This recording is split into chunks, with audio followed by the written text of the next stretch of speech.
దాంట్లో అలహాబాద్ హైకోర్టు 50 ఏళ్ల క్రితం చేసిన వ్యాఖ్యను ఉటంకిస్తూ కోర్టు చేస్తూ ఎన్హెచ్ఆర్సీ కామెంట్ చేసింది. అప్పట్లోనే చేశారు. ఒక ఆర్గనైజ్డ్ సిస్టమేటిక్ శాంతి భద్రతలను కాపాడాల్సిన వ్యవస్థ పొలిటికల్ బాసెస్ చెప్పినట్టు దానికి అనుగుణంగా మారితే ఆ తర్వాత అదే చట్టాన్ని చేతిలోకి తీసుకుంటే పరిస్థితి ఎంత ఘోరంగా ఉంటుందంటే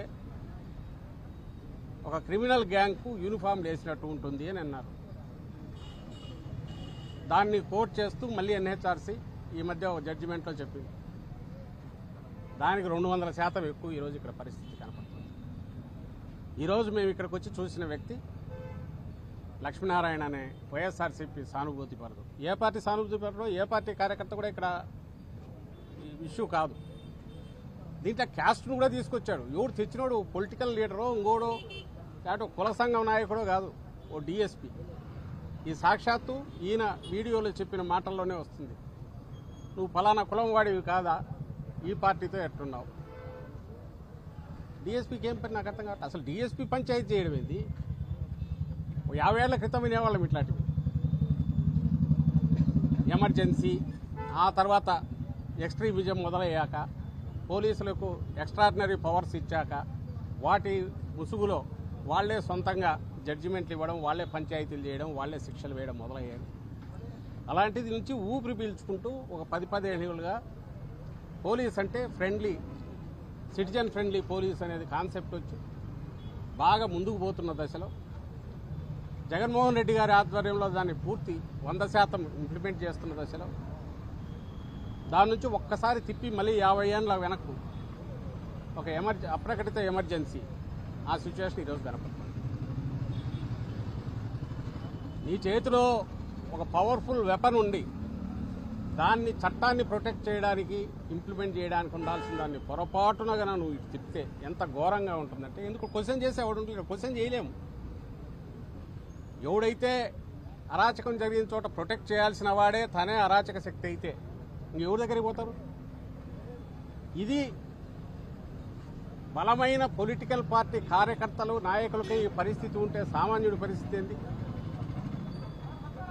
నిన్నటికి నిన్న కాలేజీ శాతవాహన కాలేజీ అని కొట్టారు రాత్రికి రాత్రి. ఇష్యూ నాకు పెద్ద దాంట్లోకి పోనవసరంలా. ఒక 50-60 ఏళ్ల నుంచి నడుస్తున్న ఎడ్యుకేషన్ ఇన్స్టిట్యూషన్, అది రాత్రి అర్ధరాత్రి పోయి కొట్టాల్సిన అవసరం లేదు. 10 రోజుల నుంచి నడుస్తుంది. కిడ్నాప్ కూడా అయ్యారన్నారు. పవర్ఫుల్ పొలిటికల్ లీడర్, టీడీపీకి చెందిన నాయకుడు కిడ్నాప్ చేశారు ఎమ్మెల్సీ అని అన్నారు. న్యూస్ వచ్చాయి. గవర్నమెంట్ ఏం చేస్తుంది? మొన్న తెనాలిలో జగన్మోహన్ రెడ్డి గారు కూడా మొన్న వెళ్ళి వచ్చారు. అక్కడ రోడ్డు మీద పెట్టి కొడుతూ ఉంటే ఎవరిని బెదిరిస్తున్నారు వాళ్ళు? పోలీసులు. సామాన్య ప్రజలనే కదా. ఎవరికి హెచ్చరిక చేస్తున్నారు? సంఘ విద్రోహక శక్తులు అంటే నువ్వు వాళ్ళతోనే కలిసి వాళ్ళతోనే నువ్వు ఆర్గనైజ్డ్ క్రైమ్ నడిపిస్తున్నావు.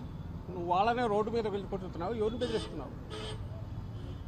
దీన్ని చూసి ఎవడైనా పోలీస్ స్టేషన్కి రావాలంటే భయపడాలా? వాళ్ళ కోరిక. కాకి యూనిఫామ్ చూస్తే భయపడాలా?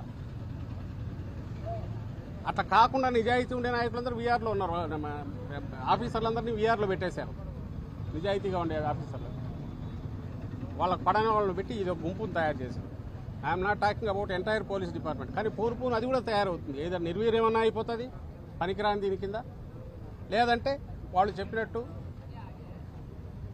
చేసి కీలుబొమ్మలుగా తయారయ్యాక అవే అదుపు తప్పి విద్రోహ శక్తులుగానో లేక వాళ్ళని ప్రొటెక్ట్ చేసే వాళ్ళగానో సామాన్య ప్రజల పాలిట రాక్షసులుగానో భక్షకులుగానో వీళ్ళే తయారవుతారు. దానికి తీసుకెళ్తున్నారు చంద్రబాబు నాయుడు. మొన్న కూడా ఇదే హెచ్చరిక చేశాను. జగన్మోహన్ రెడ్డి గారు మొన్న జనాలు వచ్చినప్పుడు అదే హెచ్చరిక చేశారు. గాడి తప్పుతోంది కాదు, తప్పింది. దీన్ని వెంటనే మీరు రియలైజ్ కాకపోతే ఒక్కరి మీద యాక్షన్ ఉండట్లా. తెనాలి ఇన్సిడెంట్ సంబంధించి నాకు తెలిసి యాక్షన్ ఏం తీసుకోలేదు. పైగా హోమ్ మినిస్టర్ హర్సెల్ఫ్ డిఫెన్స్ జరిగిందాన్ని ఓ పొలిటికల్ సాధారణ స్ట్రీట్ లెవెల్ పొలిటికల్ లీడర్ లాగా మాట్లాడుతున్నారు. అప్పుడు జరగలేదా ఇప్పుడు జరగలేదా అని. ఇన్సిడెంట్ అలాంటివి జరిగి ఎవరైనా కేర్ తీసుకోకపోతే ఎప్పుడైనా తప్పే. కానీ వైఎస్ఆర్సీపీ హయాంలో ఎక్కడ నాకు తెలిసి ఇలాంటివి జరిగినప్పుడు అయితే ఉపేక్షించలే. తక్షణం చర్య ఉంది. ఓ డెటరెంట్ జవాబుదారీతనం పోలీసు వ్యవస్థలో ఉండాలనేది పూర్తిగా ఇంప్లిమెంట్ చేశాం మా హయాంలో, జగన్మోహన్ రెడ్డి గారి హయాంలో. ఇప్పుడు అసలు అవసరం లేదు. పైగా వీళ్ళని తగిలితే రేపు మన మాట వినరేమో, ఎందుకంటే వీళ్ళు తయారు చేసుకునే అరాచక శక్తి అయిపోయింది. ఆ పవర్స్ అన్నీ వీళ్ళే ఇచ్చారు, పొలిటికల్ హెడ్సే బాసెసే ఇచ్చారు, కాబట్టి వదిలేశారు. సో వీళ్ళే పంచాయతీ చేస్తారు, తీర్పు చెప్తారు, ఎగ్జిక్యూషన్ కూడా శిక్ష ఏదైనా ఉంటే వీళ్ళే పోలీసే అమలు చేస్తారు.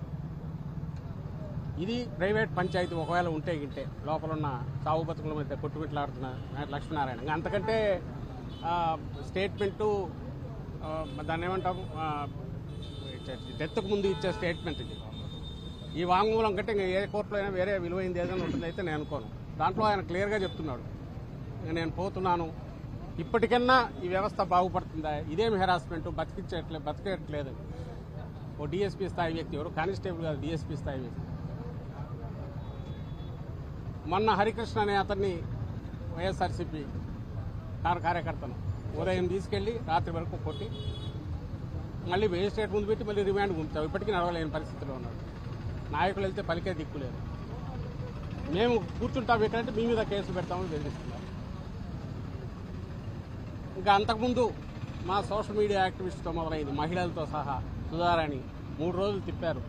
పిల్లలు పక్కన వాళ్ళని లాగేసి భార్యాభర్తలు ఇద్దరిని వేరువేరు చేసి ఎక్కడో హైదరాబాద్లో ఉంటే తీసుకొచ్చి ఎస్పీతో సహా, ఒక ఎస్పీ స్థాయి అధికారి ప్రకాశం జిల్లా ఎస్పీతో సహా 3-4 రోజులు పోలీస్ స్టేషన్లు తిప్పుకుంటూ ఎక్కడ ఉన్నారని హెబియస్ కార్పస్ వేయాల్సి వచ్చింది. తర్వాత ఇంకో మహిళ కృష్ణవేణి. ఈ నిన్నటికి నిన్న వీళ్ళకి పోలీసుల పరిస్థితి ఎట్టే ఉంది. ఎప్పుడైతే అరాచకం ఇదేందో చిన్న సైజు పోలీసులు వాళ్ళకు దెబ్బ. కాళహస్తిలో ఓ కానిస్టేబుల్ ఎవరో ఎమ్మెల్యే డ్రైవరు తాగినాడని చూడకపోతే అతను తీసుకెళ్ళి కొట్టారు. కొట్టి మళ్ళీ ఇంటికి పిలిపించి కొట్టించారు. అంటే ఈ అరాచకం ఎట్లా ఏ లెవెల్కి పోతోంది, ఆర్గనైజ్డ్ అరాచకం. దానికి చట్టం ప్రొటెక్షన్ ఎట్లుంది, ఇది అందరూ గమనించాలి. ఇది కాకపోతే ఇంకా తప్పుడు కేసులు పెట్టడం, ఎవరితోనో కన్ఫెషన్ తీసుకోవడం, ఎత్తి లోపల వేయడం. ఆ కోర్టులు కూడా అలాగే 14 days రిమాండ్ పంపుతాయి. మళ్ళీ 40-50 రోజులకు తక్కువ ఉండట్లా. నిన్న కడపలో ఒక ఆయన సూసైడ్ కూడా చేసుకున్నాడు. తప్పుడు కేసు, గంజాయి కేసు పెట్టి 60 రోజులు జైల్లో వచ్చారు. అసలు ఏం జరుగుతోంది అనేది మొత్తం సమాజం గమనించాలి. ఇంతకంటే ఎక్స్ట్రీమ్కి పోయే పరిస్థితి ఉండట్లేదు. ఇంకా ఫోన్ దిగజారడం అంటే ఇంకా వైఎస్ఆర్సీపీ కాదు, ఇంకోరు కాదు, సామాన్య ప్రజలైనా సరే వాళ్ళకి ఏది అనిపిస్తే అదే చట్టం అవుతుంది. వాళ్ళని అడిగే పరిస్థితి, పోలీసులు అడిగే పరిస్థితిలో పొలిటికల్ బాసెస్ కానీ, పొలిటికల్ హెడ్స్ కానీ వాళ్ళు లేరు. పొలిటికల్ అడ్మినిస్ట్రేషన్ చూస్తున్న ముఖ్యమంత్రి కానీ, ఆయన చేతిలోనే లా అండ్ ఆర్డర్ ఉంది. ఆయన కుమారుడు కానీ, ఎవరైతే నెక్స్ట్ ఎదగాలనుకుంటున్నాడో వాళ్ళు కానీ వాళ్ళు అడగలేరు. ఎందుకంటే వాళ్ళే చేశారు, తయారు చేశారు. ఆ అదుపు తప్పింది అనే విషయం గమనించమని వాళ్ళని కోరుతున్నాం. ఇప్పటికైనా తెనాలి ఇన్సిడెంట్లో కానీ వీళ్ళని కానీ ఇమ్మీడియట్ సస్పెండ్ చేసి ఈ డిఎస్పీని ఎవరైతే